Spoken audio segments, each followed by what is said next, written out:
Olá, meu amigo e minha amiga, sejam bem-vindos ao nosso Portal do José, iniciando o nosso primeiro encontro neste domingão, nesses tempos de muitas turbulências mundo afora, que afetam o nosso país, mas, além das turbulências que nós temos no Brasil, nós temos peculiaridades que chamam a atenção não só das pessoas que estão antenadas com os acontecimentos da vida política no Brasil e no mundo, mas das pessoas em comum, como, por exemplo, a cirurgia do ex-presidente da República.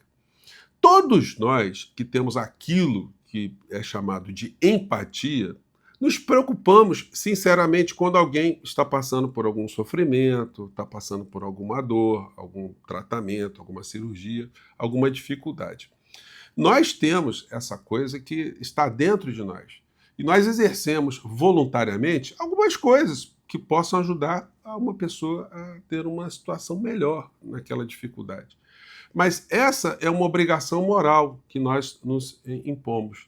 Mas algumas pessoas, além de uma obrigação moral, têm uma obrigação jurídica, têm uma obrigação política e têm responsabilidades se não cumprirem esse dever. Isso aconteceu no período da pandemia aqui no nosso país. E causou em todos nós, independentemente de você ter uma formação jurídica, você entender alguma coisa de direito, isso despertou em todos nós uma grande surpresa, um estarrecimento, um inconformismo, uma indignação de vermos alguém que estava ocupando um posto-chave de presidente da República virar as costas para o povo brasileiro de uma maneira em geral, causando consequências que nós vimos e que, infelizmente, os grandes veículos de comunicação não ressaltaram para chamar a atenção da responsabilidade que o mandatário tinha em relação à saúde de todos nós. E, para piorar tudo isso, infelizmente, até hoje o Procurador-Geral da República, que está fazendo um trabalho muito correto em relação à acusação contra o crime de Bolsonaro por golpe de Estado, ou por tentativa de golpe de Estado, simplesmente varreu essa história para baixo do tapete. Só que esse tapete pode ser levantado e essa história tem que ser retirada debaixo desse tapete. Porque essa criatura, que nós esperamos que saia muito bem desse processo de cirurgia, ele não pode sair bem da responsabilização jurídica por tudo que ele fez contra o povo brasileiro. Então nós ficamos com esse sentimento ambíguo. Porque alguém que desejou tanto mal a pessoas no nosso país, alguém que falou tanto sobre enalteceu tortura, enalteceu torturador, enalteceu torturadores, enalteceu sanguinários de fora do nosso país, alguém que virou as costas para as pessoas que estavam passando por doenças aqui no nosso país, alguém que menosprezou, alguém que desobedeceu deveres jurídicos, alguém que quis eliminar adversários, que ofendeu mulheres, que menosprezou crimes praticados contra mulheres quando ele se colocou em algumas situações de muita agressividade. Essa figura se apresenta hoje tentando despertar uma espécie de comiseração pública, algo que já vem dos tempos bíblicos, quando fala dos mendigos, fala de leprosos, enfim, de pessoas que se colocavam naquela condição. Essa é uma questão que mexe com a humanidade de uma maneira geral e cada cultura tem uma forma de enxergar alguém que está isolado pedindo algum tipo de esmola, algum tipo de apoio. Em algumas sociedades essa pessoa é repudiada, ela é muito mal vista, e ela mesmo se enxerga na condição de muita desonra, de muita humilhação. Então ela fica ali, muitas, enfim, praticam atos absolutamente impensáveis, né, em função disso. Mas em sociedades como a nossa, em função das religiões, dos sentimentos de solidariedade, caridade, a gente faz alguma coisa para tentar remediar algum sofrimento alheio. E isso faz com que vigaristas, sabendo que existe uma parcela da sociedade que tem esse tipo de sentimento, que eles passem a utilizar desse sentimento como uma ferramenta para terem algum tipo de ganho. Ou ganho econômico e, de uns tempos para cá, ganho político. E se explica, e causa muita indignação, como é que alguém como a figura do ex-presidente da República ele se exponha tanto. Não num sentido, como a gente sempre vê, de pessoas que passam por doenças muito graves e se expõem, quando elas não precisavam se expor, numa situação que causa um desconforto maior para essas pessoas, porque elas acabam expondo uma intimidade, elas acabam mostrando uma fragilidade muito grande, mas elas fazem isso para ajudarem outras pessoas a superarem os mesmos dramas, para mostrar que é possível superar aquele drama, aquela doença. Agora, na figura do ex-presidente da República, não. Ele, em nenhum momento, ele coloca o que ele está passando dentro dessa perspectiva. É sempre apelando para as pessoas que têm algum sentimento que ele é um pobre coitado, que ele é um perseguido, que ele está somatizando, que ele está enfrentando tudo isso. Isso é muito claro nas publicações que ele faz durante esse período, nas aparições, que são absolutamente indignas alguém se colocar nesse tipo de posição. Né? Bom, vou conversar com vocês sobre mais alguns aspectos do que está acontecendo, trazer aqui outros elementos também. Mas antes de mais nada, eu não posso me esquecer de convidar você que está chegando agora ao nosso portal, ainda não é inscrito, não nos conhecia, para que, em primeiro lugar, você se inscreva aqui conosco e conheça também os nossos outros vídeos. Compartilhe, recomende, venha participar aqui das nossas atividades. Se puder, se inscreva também no nosso clube de membros, tá legal? Você aqui é muito bem-vindo e muito bem-vindo. Bom, eu quero retomar essa história toda, mas eu quero fazer uma ligação aqui com coisas do mundo real.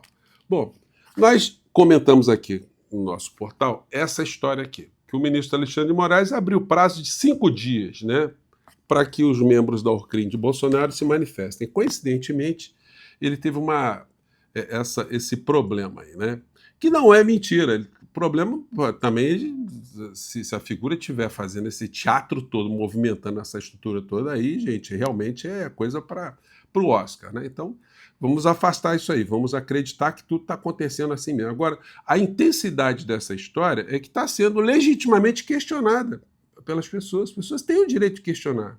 E até por conta da dessensibilização que uma parcela da sociedade brasileira tem passado nos últimos tempos. Alguém que menosprezou tanto a vida alheia, que submeteu tantas pessoas ao negacionismo da ciência, que causou fatalidade para muitas pessoas, essa pessoa hoje está pedindo um apoio, é complicado, né? Bom, alguns jornais continuam a levantar nas entrelinhas suspeições a esse processo lateral que está acontecendo para responsabilizar o criminoso maior da nação. Hoje tem uma coluna aqui na Folha de São Paulo com esse título aqui, me desculpem, gente, bem vagabundo, tá? Bem vagabundo. Porque sempre levanta alguma suspeição sobre o que o ministro Alexandre de Moraes está fazendo em relação a essa Orcrim. Gente, o ministro Alexandre de Moraes não é Sérgio Moro. Sérgio Moro e Deltan Dallagnol, a dupla dinâmica, são dois ignorantes no direito, por incrível que pareça, muita gente baixar esse absurdo, mas são dois ignorantes, são dois tapados. Eu fico vendo agora o Dallagnol, gente do céu, como é que esse cara passou no concurso público? Esse cara foi procurador da República. É inacreditável. Bom, mas ele levanta isso aqui: Moraes não intima testemunhas de defesa e deixa lacuna para acusados por golpe. Não tem lacuna nenhuma, Folha de São Paulo. O Código de Processo Civil prevê que as testemunhas elas podem ser intimadas ou não podem ser intimadas. Quando elas são testemunhas do juízo, por exemplo, o juiz quer escutar, o juiz quer ver a testemunha, quer saber, aí sim, ele faz uma intimação. Mas quando a testemunha é da defesa, a obrigação é da defesa, porque a defesa é ampla, geral e restrita. Agora, a defesa não pode fazer desse direito de levar testemunha ou testemunhas uma ferramenta para atrasar o processo. Colocar testemunhas improváveis, testemunhas de muitas dificuldades para serem identificadas, alcançadas ou serem conectadas. Então, isso não tem nem nada de ilegal no meio dessa história. Mas a Folha levanta, né? Deixa a lacuna, não tem lacuna nenhuma. Enfim, mas sempre colocando uma suspeição, né? Eu queria sublinhar isso aí. Bom, a cirurgia do Bolsonaro, todos nós estamos vendo aí.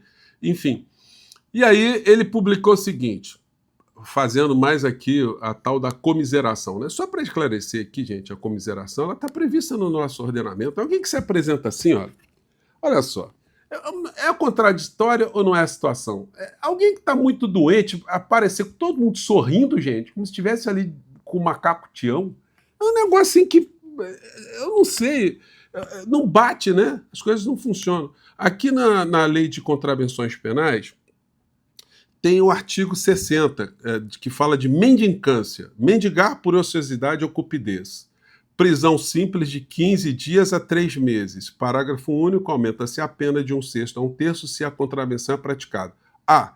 De modo vexatório, ameaçador ou fraudulento, mediante simulação de moléstia ou deformidade, ou em companhia de alienado ou menor de 18 anos. Então, gente, a nossa legislação penal, ela já previa esse tipo de comportamento das pessoas buscarem, através da comiseração pública, algum tipo de vantagem. O artigo 247 do Código Penal diz aqui: permitir alguém que menor de 18 anos, sujeito ao seu poder ou confiado à sua guarda ou vigilância, inciso 4º, mendigue ou sirva a mendigo para excitar a comiseração pública. Claro que aqui está direcionada a um menor de 18 anos, mas o fato, quer dizer, a essência, se aplica também a pessoas, né?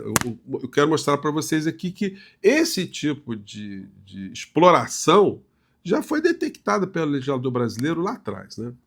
E aí é o seguinte, as filas continuarão a andar. E felizmente eu estou vendo aqui que mais pessoas estão abordando algo que eu já tenho denunciado desde o comecinho, quando surgiu essa história de pele da anistia, que eu fui ler o texto, eu falei, gente, esse texto é absolutamente inconstitucional e ele visa proteger a figura do inelegível. Na coluna do Reinaldo Azevedo, ele levantou uma questão que está sendo mais reverberada também. Quanto mais pessoas vão chamando a atenção, melhor, né? E ele falou o seguinte, vou compartilhar aqui com vocês para mostrar a pilantragem de mais um pastor político, vigarista, porque não tem como a gente dizer que isso não é vigarista, né? Vamos ver o que aconteceu aqui, vamos lá. O presidente Bolsonaro tem falado. Aí ele mostra aqui, gente, uma fala do Sóstenes Cavalcante, depois ele comenta. Consequência, não precisa de anistia para mim. Essa é a fala do próprio presidente Bolsonaro. Então, assim, está claro que a nossa luta, liderada pelo presidente Bolsonaro, sempre foram pensando nessas pessoas que estiveram lá no 8 de janeiro. Não, nossa luta sempre foram, não. Aí já é estuprar a língua. Nossa luta sempre foi. Né? As pessoas aí não são sujeito. Não, é mentira. É mentira.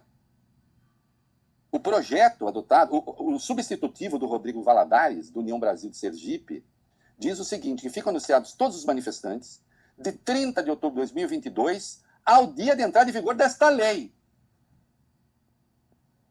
Não minta.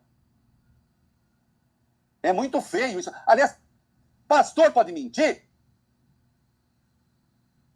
Não, eu sei que mente. Pastor mente, padre mente, rabino mente. Ô, Reinaldo, só um detalhe, não, tá? Na Bíblia, o mentiroso é o diabo, né? O diabo é o pai da mentira, né? Então, vamos lá. A anistia de que trata o caput compreende crimes políticos e os conexos, a partir de 30 de outubro. Consideram-se conexos, para efeito desse artigo, qualquer crime de qualquer natureza relacionado com crime político ou praticado por motivação política. Mas quem são essas pessoas? As que participarem em manifestações de que trata o caput abrange também financiamento, a organização e o apoio de qualquer natureza. É um vomitório isso aqui. Vomitório. Que tem colunista babaca engolindo. Ou sem vergonha. Ou é babaca ou é sem vergonha. Ah, não tolera divergência? Estão anistiando golpistas. Por esse texto se anistiam todos. Então, inclusive aqueles que fizeram o plano para matar o presidente, o vice e o ministro. É o que eu falei com vocês aqui várias vezes e eu vejo com muita satisfação. Hoje, vários textos em jornais neste domingão estão começando a falar disso e a gente tem que denunciar isso. Esse projeto de lei de anistia é um projeto picareta para salvar esse criminoso que faz comiseração e se expõe à comiseração pública para ganhar a peninha das pessoas, para ver se no final da história ele será aliviado pelo ministro Alexandre de Moraes no relatório dele, que vai pedir certamente a condenação apenas cabeludas para essa crime toda. Mas isso não vai funcionar. Que a figura do inelegível passe por essa história muito bem, que ele fique com a saúde bem restabelecida, para poder responder pelos crimes que praticou contra o povo brasileiro. E aí não é vingança, a isso se dá o nome de justiça. E a justiça dentro dessa perspectiva das pessoas que têm uma racionalidade, têm uma humanidade, mas sabem que punir alguém que praticou um crime faz parte do processo civilizatório para a gente ter uma sociedade que a gente possa respirar, né? Gente, eu fico por aqui, mais tarde a gente volta. Um grande abraço, mande seu comentário. Tchau!